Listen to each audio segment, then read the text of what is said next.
Hello students, কেমন আছো তোমরা? আচ্ছা, তোমরা এটা কোনোদিন ভেবে দেখেছো যে তোমরা স্পেস স্যুট ছাড়াই যদি স্পেসে ভেসে বেড়াতে পারতে, বা 10 বছর, 20 বছর, 30 বছর সময়েও এক ফোঁটা জল না খেয়ে, একটুও খাবার না খেয়ে যদি বেঁচে থাকতে পারতে, তাহলে তোমাদের ফেভারিট আরো জিনিসপত্র করার জন্য কত ভালো তোমরা সময় কাটাতে, স্পেসে কত দূর দূরান্তের প্ল্যানেট তোমরা এক্সপ্লোর করতে পারতে। স্ক্রিনে তোমরা যাকে দেখতে পাচ্ছ সেই অর্গানিজমটা অ্যাকচুয়ালি সেটা করতে পারে। এর নাম টার্ডিগ্রেড। এরা কোন ফাইলামে পড়ে? অ্যাকচুয়ালি এরা এতটাই অদ্ভুত, এদের কোনো ফাইলামই ডিনোট করা সম্ভব হয়নি, তাই এদের জন্য একটা নতুন ফাইলাম তৈরি করা হয়েছে, ফাইলাম টার্ডিগ্রাডা।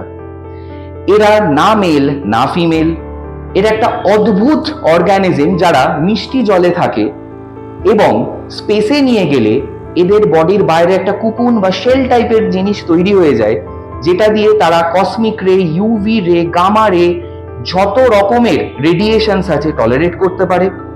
এবং এরা নিজেদের মেটাবলিক রেট এতটাই কমিয়ে দেয়, ইট অলমোস্ট বিকাম জিরো, যার ফলে এরা জল এবং কোনো রকম নিউট্রিয়েন্ট ছাড়া ডিকেডস আফটার ডিকেডস একইভাবে বেঁচে থাকতে পারে। এক ফোঁটা জল দেবে, একটু নিউট্রিয়েন্ট দেবে, এরা আবার আগের মতো অ্যাক্টিভ হয়ে যাবে।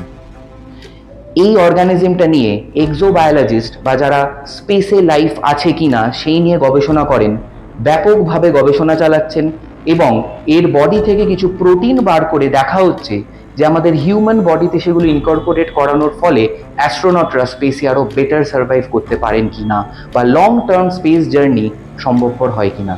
আশা করি তোমাদের এই ফ্যাক্টটা খুব ভালো লেগেছে। Thank you and stay tuned in Prodigy Edu classes.